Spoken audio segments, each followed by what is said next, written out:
is Daniel Jaye and you're watching Jaye Spot TV. Make sure you click the subscribe button and like this video, and it's free 99. And don't forget to comment down below and share. And you can always follow me at Daniel Jaye on Twitter, Facebook, and Instagram.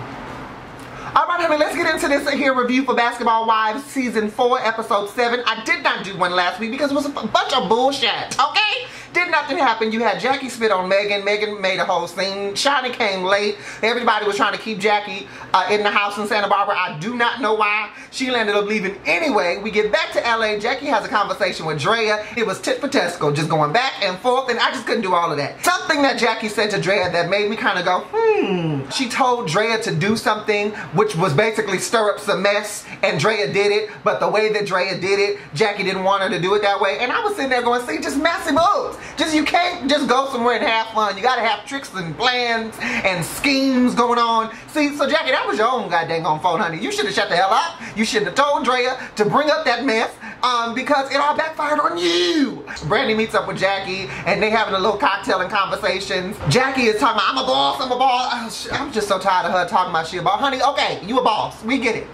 Talking about I got companies. Where they at? Because your cognac company is, what? Her diamond fall out the ring, honey. I gagged for life when that thing hit the ground, and Brandy was like, you're not gonna pick that up? And just to prove a point, Jackie was like, I don't care, I can get me another. So she goes back and forth with Brandy. Brandy lands up throwing some french fries on her. She lands up throwing a glass at Brandy. Brandy walks out, and it's just all in turmoil. Fast forward. First, Megan wants to get back at Jackie for the spitting thing, and she's like, I'm gonna get her back. I have a plan, I have a scheme. First of all, sweetie, Dodgeball is not a good revenge plan. This is not Bad Girls Club, okay? You need to go back on that show because first of all, you're not a wife, sweetie. You were an ex-girlfriend of a dude who played somewhere, okay? This is Basketball Wives. You ain't been a wife yet. Angel, poor little thing, doesn't know what dodgeball is. Sweetie, it's literally what it says. Dodge a ball. You dodged the ball. When Megan said, I don't think that she's dodged any balls, I hollered. I couldn't take it. I was just like, that was wrong. Megan, funny as all hell, but it was wrong. Gets to the dodgeball game. She invites everybody. And Drea comes in and she's like, I don't know what I'm coming into. I agree with Drea about not knowing what you coming into. These are some messy, catty heifers, okay? We're not finna just come up in here and act like ain't nobody just not doing nothing.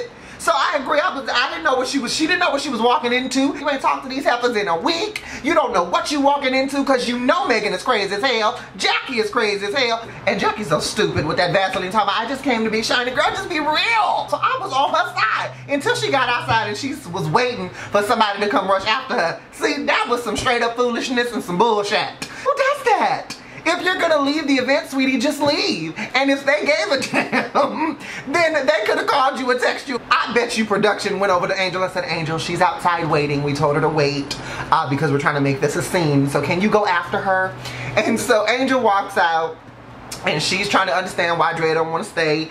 And Drea's like, I'm just not about all the drama. Girl, but you stayed for the drama. You was trying to be dramatic walking out and waiting for somebody to come get you. Hello, drama.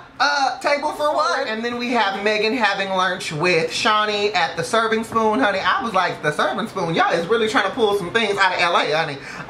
You at the Serving Spoon in Inglewood, child. You could at least with the Roscoe's. But anyway, we're having a little chitter chatter and Shawnee, I don't know why everybody is just, first they team not Megan and then they team Megan and I'm confused. I'm like, Drea, I don't know what the hell is going on. And it's the same thing with Jackie. Everybody want to talk about how horrible Jackie is and how horrible, you know, she is as a friend, this, that, and the other, and how much mess she stir up. But every other scene, y'all chit-chatting and y'all just all buddy-buddy and just, we are one, we are the world.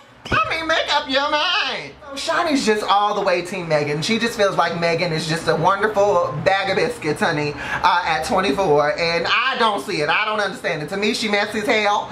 She needs to be slapped a few good times. And she need a brain.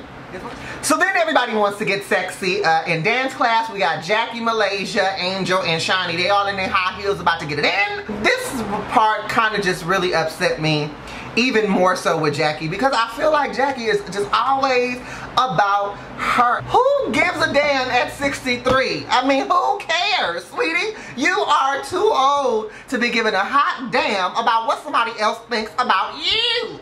But everything is, I'm better, I'm the cutest, oh my god, I was giving it, I'm better than you. Don't nobody give a damn. You are 63 with pigtails in your hair. Get it together. So we finished the sexy scene with the dancing, and we have this little intimate moment with Brandy and her son, who is so cute. Oh my god. And she FaceTimes her hubby, who is wherever he is, because he was being a little adulterous bastard. And they have a little chit chat, and he basically says, you know, All-Star Weekend is coming up, I'm gonna be coming out there. She was like, whoa, pump your brakes, sweetie. Did you ask me if you can come to the West Coast? Where you think you gonna stay? And he was like, I'm gonna stay in our apartment. Where the hell did you think I was gonna stay? And she was like, women, this is a lesson for you, okay? Men don't really take your no's seriously, because they know that every time you say no, it really means yes, because they're going to do something and you're going to be like, oh, and they just going to be right back where you was. I hope that he didn't come out here All-Star Weekend and gave you that good D and you just let him stay in your house like y'all was just a big old happy family, because that's not what it is. I agree, you need to make him wait, honey, okay? He was out there chasing other tails. You can't just, because you can't walk in the door, honey. I'd have changed the locks and everything else. I'd have changed the locks. I'd have told the doorman, if you let him in, I'm suing you. I'd have had security at my door. You couldn't get in. Clank, clank. You can't get in. Sorry, sir. They'll be at the Western Bonaventure. See ya, boo-boo. Fast forward, and Jackie, Malaysia, and Brandy, they're out at this little shop, and they're talking about the cancer event. All of a sudden, they start talking about Jackie's fashion, and child, I'm so glad they talked about Jackie's fashion, because I really don't understand it, honey. This interview she was in with this big old thing around her neck and this long, ugly weave that I was like, the hell? And then this whole little short bob and like, I just don't know what Jackie be thinking sometimes. Where the hell are you in LA where you need all these fur coats? You would think that she was in Detroit, Chicago, New York, somewhere where it's snowing and windy as hell. I'm like, baby, it's 92 degrees in LA in December. Who the hell is wearing a fur coat in LA anywhere? And then she's talked about how she got this makeup line, and they was like, where is it? How come you don't wear your product? And she said, I am wearing it. And I felt like Malaysia and Brandy, that's it, honey, I don't want it. Because, honey, when Jackie broke out with them receipts, I was too through. I had to take a nap.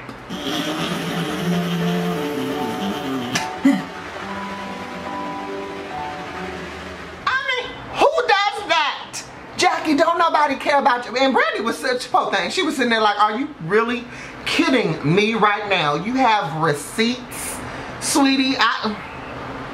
She didn't give a damn about your bracelets and your Rolexes, and no one cares. How many times do people have to tell you, they don't give a damn about you, girl? And you just breaking out with these receipts, that doesn't make you look truthful. It makes you look crazy as hell. It makes you look batshit crazy, sweetness. Okay, and all of this tit for testicle. Don't nobody give a damn. So then, honey, we end this episode with Brandy, Malaysia, and Drea. They go out to this little bar, 7 Bar in downtown Los Angeles. I've been there. It's quite nice. Drea wants to let them know that she has not been truthful. Okay, honey? I've not been honest with the two of you. I don't like Megan.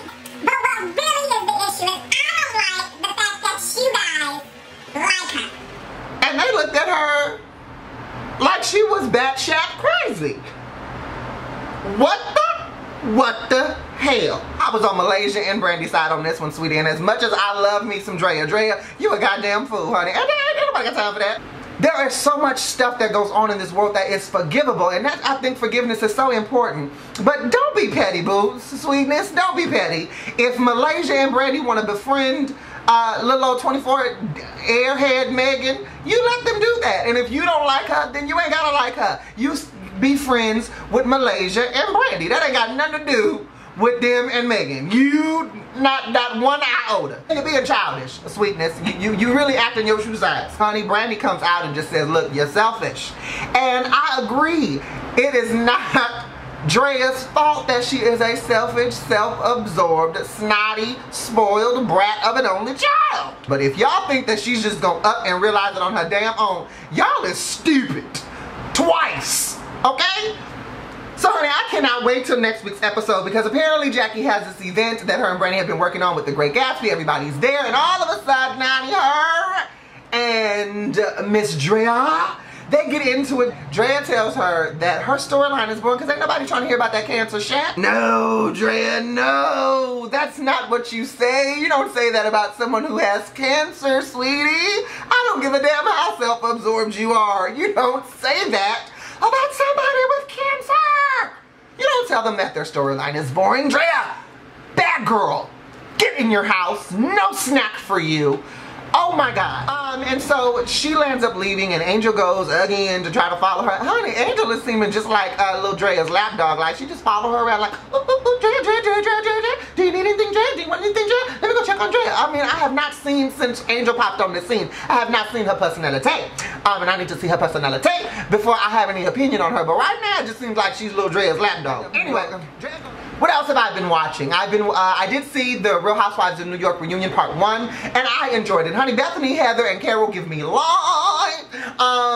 And it was a lot going on between Heather and the Countess, Heather and Ramona, Bethany and Ramona. Like, it was a whole bunch of stuff. And at the end of the day, I just want to slam a brick into Ramona's face. I think I said that in one of my other videos, but she just gets on my last available nerve. Like, everything has to be about her. Everything has to revolve around her. And I see why now, why her and Sonia have been friends for so long. When Bethany looked at Sonia and said, honey, do you believe your own bullshit? And Sonia said, yes, I do. I said, oh, you walked into that one. Poor Sonia, you don't have a brain. You just need to go get one, honey. I'm not really feeling Countess. I used to really love Countess, but her whole attitude and her whole perspective about this vacation thing, I'm like, sweetie, suck it up, get over it and move on. Oh, well, we can't forget about Dorinda, but I almost did because her storyline is boring. Hollywood Divas, baby. Let me tell you, Miss Paula J. Parker, you are batshit crazy. I don't know. You and your husband, honey, y'all got some things that y'all need true, for real counseling for. Your husband might need some Xanax. I mean, I don't know. He might need medication, period, honey, because his mind is not here present on the earthly realm. It's just not. I love me some Countess, though. Countess Vaughn is everything. She gives me life. Golden, sweetie. Oh, Jesus. There is not enough therapy in the world no, there's just not. Love Lisa Wu. I think Lisa is all about just putting it out there no matter where you are. And I do agree that sometimes Lisa brings up things and it's like, okay, sweetie, this really isn't the time. But I love the fact that she is so upfront and she just wants to get to the bottom line. Like, that's her whole thing. She wants the bottom line of it all. And I'm like, girl, go ahead. You didn't really see Elise in this last episode, and I really don't like Elise. I feel like Elise kind of stirs a lot of mess and then just puts, her and Paula are very much the same in that way. Like, they stir mess and it's like, well, I didn't say that part and I didn't do that. Are you guys watching Hollywood Divas? If so, tell me what you think about the show down below if you saw last episode, and who's your favorite Hollywood diva? Well, that's it, and that's all, folks, for Basketball Wives of LA, Season 4, Episode 7. As always, make sure that you leave your comments down below because I always like to read what you guys have to say. And as always, make sure you subscribe to this channel, like this video. It's free down now, so I don't know what you waiting on. If you ain't click like and subscribe, what is you waiting on? Go ahead and click it now. But to click here, to click there, and a smile on your face. Get a Coke if you need it. Before I go, I definitely want to give shout outs to those of you that have been supporting and watching my videos. Shout outs to Nisa Kamei on Twitter. Shout outs to Lauren Yvonne White on Twitter. And also shout outs to Selena Kakasa on YouTube. Make sure you go and follow them and give them some love. And until next time, deuces my deuces.